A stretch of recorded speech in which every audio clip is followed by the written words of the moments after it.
Tiempos de avivamiento. Le enseñamos a depender de Dios en oración, viviendo en unidad con Él. Con la participación del pastor Juan Reyes Cardoso.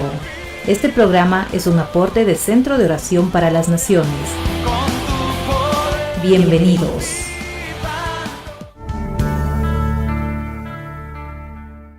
He titulado a este mensaje Lámparas encendidas.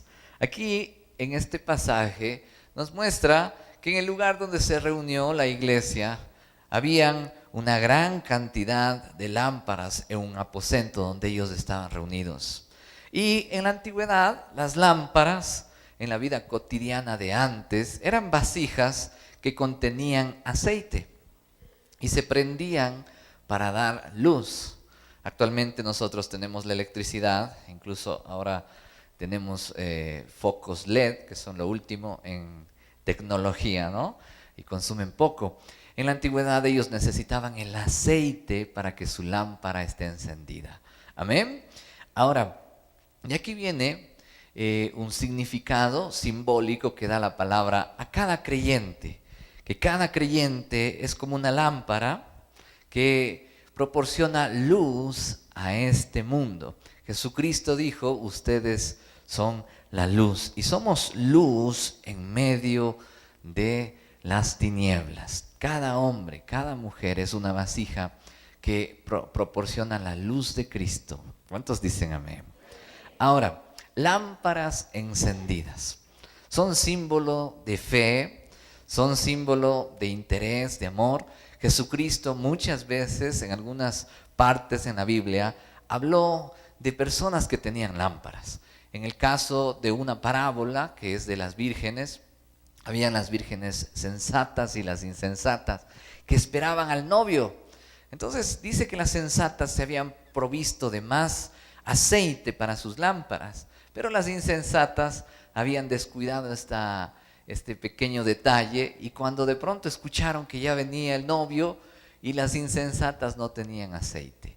Hasta que ellas fueran a comprar o conseguir aceite, ya fue tarde. Entró el novio y cerró la puerta. Por eso Jesucristo nos dice que nosotros como creyentes debemos tener nuestra vida siempre llena del aceite del Espíritu Santo para poder alumbrar en este mundo. Amén. Bueno, quiero que le preguntes al que está al lado, ¿cómo está tu vasija? ¿Llena del aceite de Dios, de la unción del Espíritu? Ahora, comenzamos con la lectura de este pasaje y es muy interesante porque aquí nos muestra a la iglesia primitiva y sobre todo nos muestra a los gentiles, la iglesia de Troas. Era una ciudad, era un puerto que estaba cerca del mar. Esta iglesia estaba en un lugar de comercio y ahí es donde el apóstol Pablo llegó y el Espíritu Santo una noche le dijo que no vaya hacia Asia y le cambió de dirección y tuvo un sueño donde un macedonio le decía, ven, necesitamos tu ayuda. Y desde entonces, desde ahí el apóstol Pablo en su primer viaje misionero parte hacia Macedonia y predica el evangelio, predica la palabra de Dios a mucha gente según el Espíritu Santo le guió. Y ahí comienza la historia. Y en el segundo viaje, el apóstol Pablo regresa una vez más a Troas. Y esa noche, en el contexto histórico estoy hablando, esa noche era la última predicación del apóstol Pablo en ese lugar. Entonces era un culto de despedida y Pablo se quedó muy largo predicando la palabra, hasta más de la medianoche. Generalmente nosotros los días miércoles comenzamos la reunión a las 7:30 y terminamos a las 10:30. Pero imagínense, este culto de avivamiento que tuvo el apóstol Pablo duró hasta más de la medianoche. Amén. Y de ahí vemos algo, y yo he sacado algunas características. ¿Por qué esta iglesia tenían sus lámparas encendidas? ¿Por qué esta iglesia estaba en el fuego de Dios? Y quisiera comenzar, y este es mi primer punto. Le puse porque permanecían en unidad y comunión. Quiero que le digas al que está al lado, porque permanecían en unidad y comunión. el secreto de esta iglesia era permanecer en unidad y comunión. Vamos a leer el verso 7, Hechos de los Apóstoles 27, dice lo siguiente: el primer día de la semana, o sea domingo, reunidos los discípulos para partir el pan, Pablo les enseñaba, habiendo de salir al día siguiente, y alargó el discurso hasta la medianoche. Bueno, aquí vemos una característica de esta iglesia, que era una iglesia gentil. Lo primero que hacían era reunirse, como dice la palabra, tenían comunión, partían el pan, o sea, la Santa Cena, y también recibían la enseñanza de la palabra de Dios. Podríamos decir, se congregaban, tenían el partimiento del pan, la Santa Cena, y siempre escuchaban el mensaje de la cruz. Amén. Entonces, esta iglesia se caracteriza por parecerse a la primera iglesia en Jerusalén. La iglesia primitiva. Puede leer conmigo Hechos de los Apóstoles, capítulo 2, verso 42. Miren, la iglesia de Jerusalén hacía similar a lo que ellos hacían también. Dice aquí Hechos 2:42, y perseveraban en la doctrina de los apóstoles, en las enseñanzas de los apóstoles, en la comunión unos con otros, en el partimiento del pan y en las oraciones. Tremendo. El partimiento del pan, las enseñanzas de los apóstoles y en la oración. Para mí, una iglesia avivada, una iglesia que vive en el fuego de Dios, una iglesia que tiene sus lámparas encendidas, es esta. Cumple con estos requisitos. No dejan de congregarse. A la cena del Señor se le conocía como la fiesta del ágape, la fiesta del amor. Entonces ellos se reunían para confraternizar y celebrar el sacrificio que Jesús hizo por ellos. Jesús instituyó dos cosas en la Biblia, que es la cena y también los bautizos. Amén. Son dos mandamientos sagrados, se les conoce como mandamientos sacros. Entonces esta iglesia guardaba fielmente las palabras de Jesús. También cuando uno hace la Santa Cena, reconoce y examina su corazón. Reconocemos que necesitamos el perdón de pecados, nos arrepentimos, nos ponemos a cuentas. Entonces ellos se ponían a cuentas. Y algo muy importante que Jesús dijo, que esperemos su venida. Cuando uno recuerda la cena, también recuerda el poder de la resurrección de Jesucristo y de que Él vuelve pronto. Entonces, una iglesia viva, una iglesia que está encendida en el fuego de Dios, es aquella que siempre vive la palabra, que siempre guarda los mandamientos, aquella que vive en comunión con Dios, comunión con los demás y le sirven al Señor en el amor de Cristo. Por eso la Biblia nos llama a estar encendidos, y para estar en el fuego necesitamos congregarnos. Dígale al que está al lado, para estar encendidos necesitamos congregarnos, orar, estar en comunión con Dios. Dale palmas a Jesús.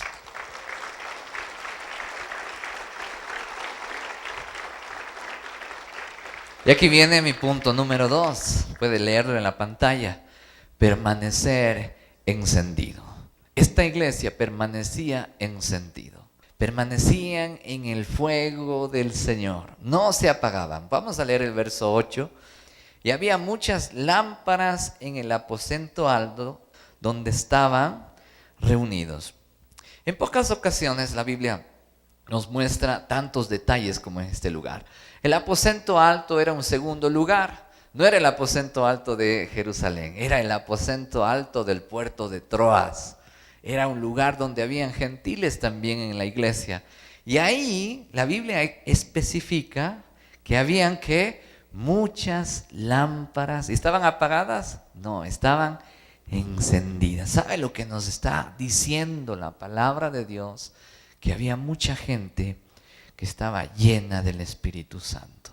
Que había mucha gente que caminaban por amor a Jesús. Que vivían una vida de oración. Que vivían una vida con comunión, que recordaban lo que Jesús hizo, que se ponían a cuentas con el Señor, que eran de oración. ¿Y sabe qué? estaban ellos reunidos allí, estaban ellos congregados allí, permanecían en vigilia. Quiero leer otro pasaje acerca de las palabras de Jesús. Está en Lucas capítulo 12, verso 35. Vea lo que dijo Jesucristo acerca de cómo deben estar sus hijos, cómo deben estar los creyentes de Él. Dice la palabra: estén ceñidos vuestros lomos y vuestras lámparas encendidas. Aquí vemos otro ejemplo donde Jesucristo nos dice que debemos estar vestidos, dice, o sea, atentos. En la antigüedad ellos se ponían mantos, túnicas, que debemos estar siempre preparados. Incluso Pablo dice que estemos revestidos de poder, que estemos vestidos con la armadura de Dios. Y también aquí dice, Jesús dijo, vuestras lámparas encendidas. Y para que una lámpara esté encendida, necesita el aceite de Dios. Y vea el verso 26. Y vosotros sed semejantes a hombres que aguardan a que su Señor regrese de las bodas. Recuerde que uno de los puntos de la Santa Cena es que recordamos que esperamos la venida de Jesucristo. Y aquí dice, para que cuando llegue y llame, le abran enseguida. Verso 37, bienaventurados aquellos siervos a los cuales su Señor, cuando venga, halle velando. De cierto os digo que se ceñirá y hará que se sienten a la mesa y vendrá a servirles. ¡Qué promesa tremenda! Jesús nos mandó a velar. Jesús, así como se fue, incluso los ángeles dijeron eso, Él volverá. Entonces Jesús quiere encontrar una iglesia activa en la fe, una iglesia que esté esperando su regreso. Dile al que está al lado, debemos esperar el regreso de Jesús. Dale palmas a Él.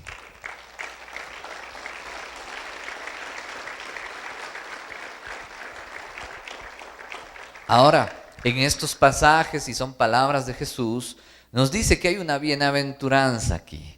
Dice aquí que somos bienaventurados aquellos que tenemos nuestra lámpara encendida, llena de aceite, y aquellos que esperamos la venida del Mesías, de Jesús, de Yeshua HaMashiach, Jesús el Mesías.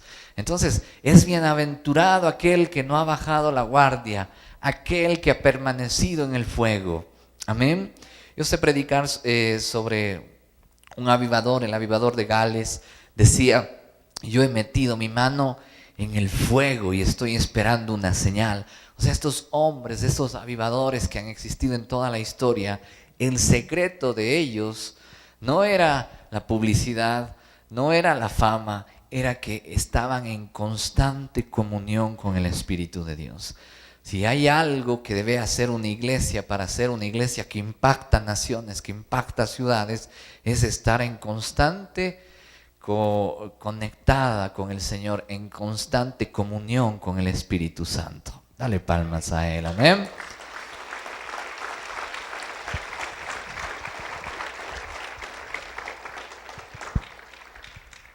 Ahora, la Biblia dice que todos debemos estar despiertos y vigilantes. Y ese es mi tercer punto. Permanecer despierto y vigilante. Puedes decirle al que está al lado, permanece despierto y vigilante. Pero a veces no sucede así. A veces cuando uno está predicando, alguien se está durmiendo. Codea al que está al lado. ¿No te estás durmiendo? ¿Y qué creen? A veces yo he visto los videos que salen en la televisión y por ahí a veces uno que otro está... Y cuando le decimos, hermano, levántate, estoy en el Espíritu.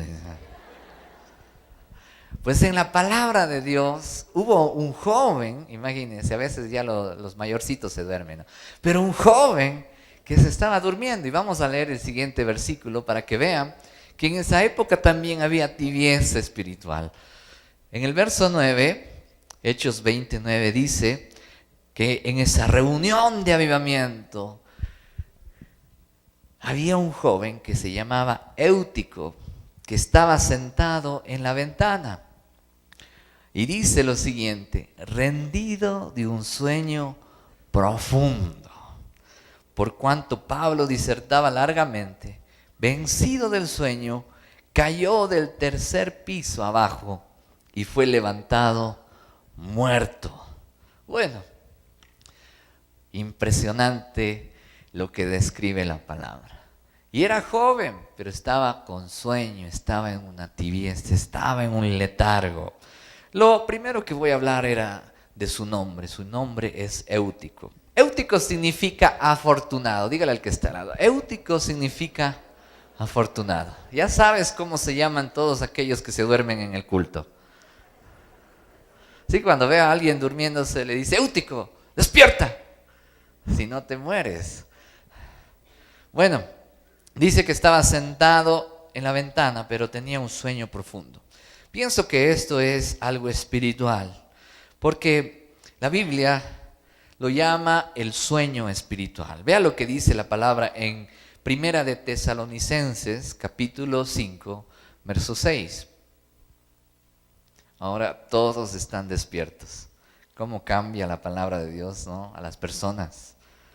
Dice lo siguiente: por tanto, no durmamos como los demás, sino velemos y seamos sobrios. ¿Sabe qué? Aquí habla de dormir, de sueño. Se habla de tener una inconsciencia hacia Dios, hacia sus obras, hacia su regreso. La palabra es kateudo en el griego, que dice sueño, inconsciencia hacia lo que Dios está haciendo. Cuando Dios está hablando, cuando un predicador está predicando la palabra de Él, Dios está obrando en muchas vidas, en muchos corazones. Escrito está que la palabra de Dios está viva y que es eficaz y más cortante que toda espada de dos filos, que penetra hasta partir el alma, las coyunturas, los tuétanos, y discierne las intenciones del corazón. Eso está escrito. Pero hay veces que la gente está en un dormitar, que la gente tiene una insensibilidad, está inconsciente al poder que está obrando a través de la palabra de Dios. Por eso Dios nos llama a despertar, y la Biblia dice que los creyentes no debemos dormir, sino debemos velar.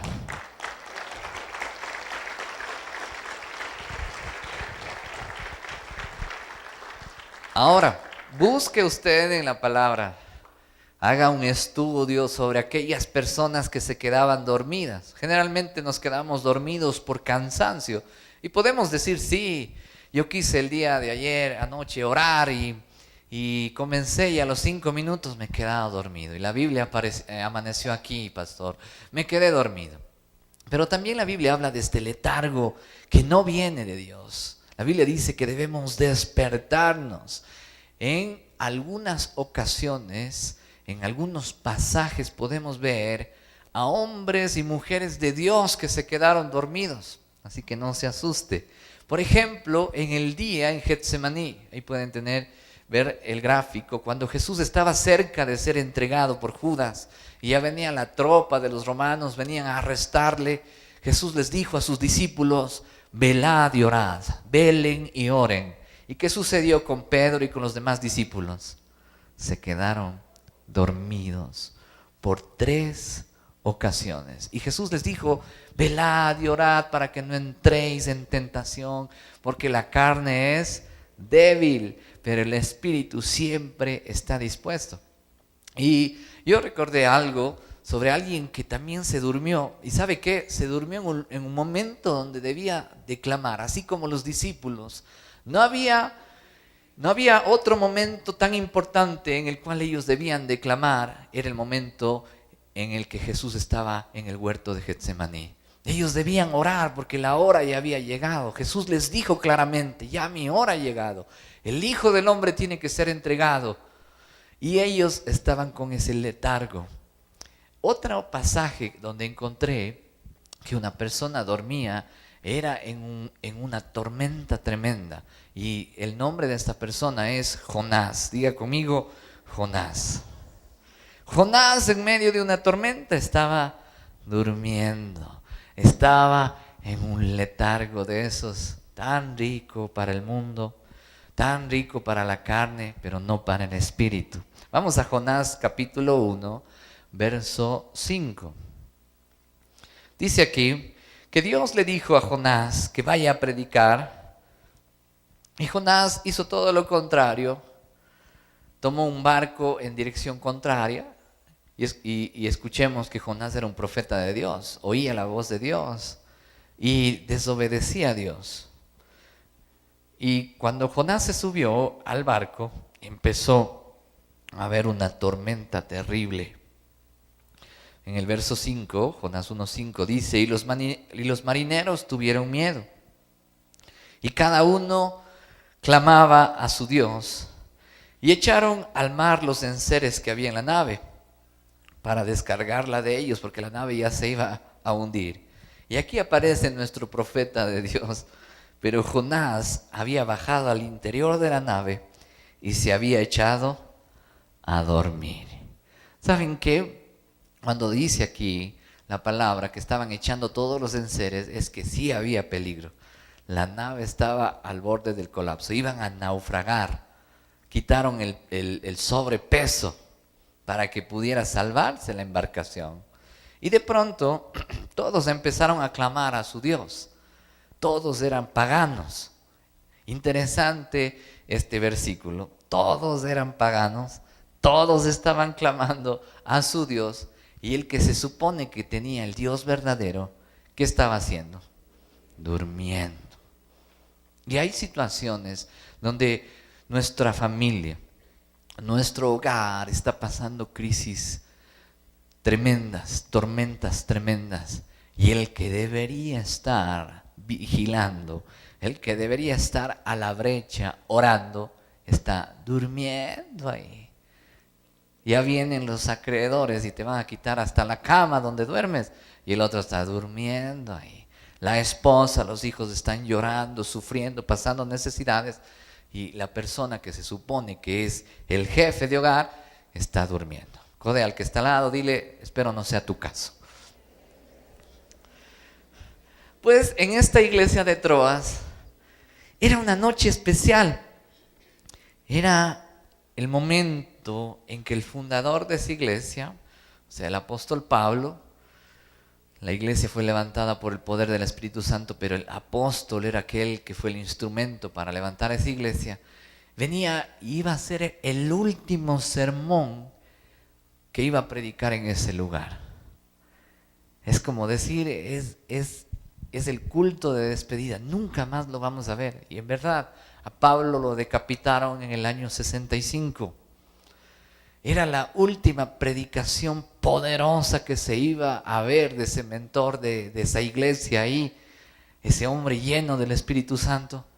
Y el hermano Éutico estaba durmiéndose. Por eso mismo fue que Dios le despertó de una manera singular. Tuvo que caerse y tocar fondo. Y ahí, cuando estaba muerto, tuvo que haber el poder de la resurrección. Vamos a darle palmas a Jesús.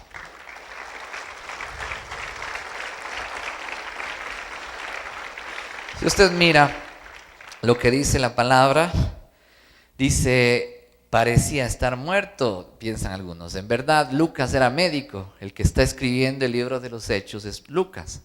Dice, Lucas estaba muerto por no tomar en serio las cosas espirituales. Hace un momento hablé del poder de la resurrección, y ese es mi cuarto punto. Aquí vemos que esta iglesia tenía poder, y el poder de la resurrección de Jesucristo. ¿Dónde está esa iglesia poderosa? Amén. El poder de la resurrección. Aquí dice en el verso 10, vamos a leerlo, que ya el chico se cayó y seguramente el culto se interrumpió. Todo el mundo se asustó, la gente gritó, todo como generalmente sucede. En el verso 10 dice que el apóstol Pablo, que estaba predicando, descendió y llegó donde este chico y se echó sobre él, y abrazándole dijo, no os alarméis, pues está vivo. El apóstol Pablo, cuando vio que este chico se cayó, bajó rápidamente, se subió sobre él y seguramente oró.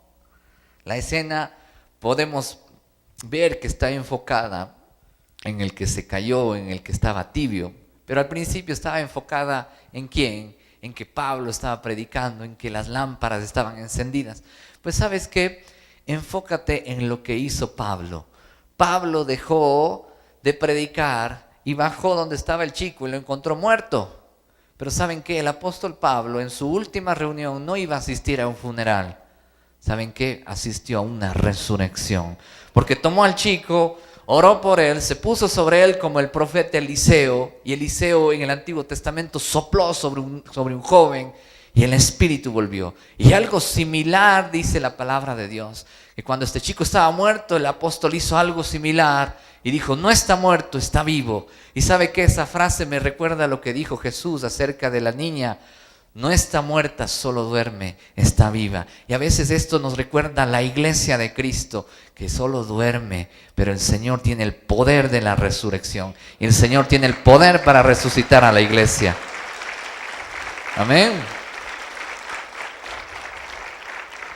Veo aquí a un hombre lleno del poder del Espíritu Santo. ¿Y sabe qué? Veo aquí a Dios cubriendo a alguien que estaba muerto en el Espíritu. ¿Y sabe qué? Dándole vida. Porque a eso hace el mensaje del Evangelio. Resucita a los muertos. Muchos dicen, no, es que yo no estoy muerto. Pues sí, puede que tu espíritu, tu naturaleza espiritual esté muerta, estés lejos de Cristo por tu tibieza. Pero hoy el Señor con esta palabra te resucita y te da la vida. Dale palmas a Jesús.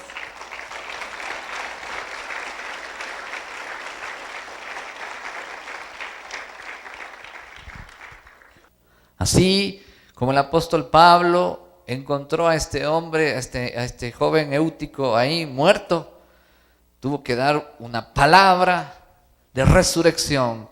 El Señor nos dice en este momento, despiértate. ¿Qué haces aquí? Es tiempo de clamar. No has sido llamado para dormir. No has sido llamado para estar una vez más en el mundo. Has sido llamado para ser vigilante. Has sido llamado para estar al frente del ejército de Dios.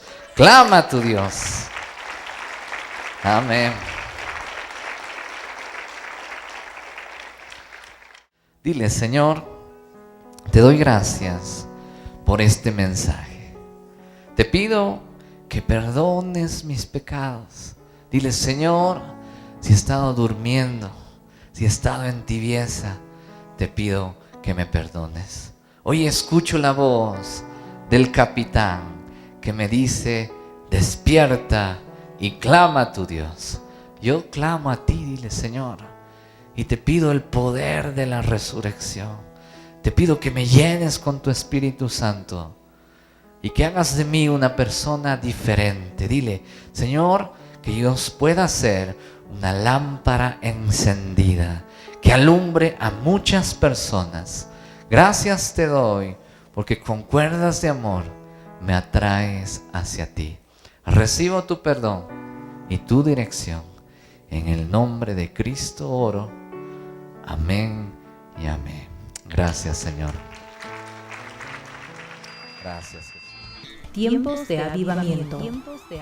Le enseñamos a depender de Dios en oración, viviendo en unidad con Él. Esperamos que este tiempo haya sido de profunda bendición para tu vida.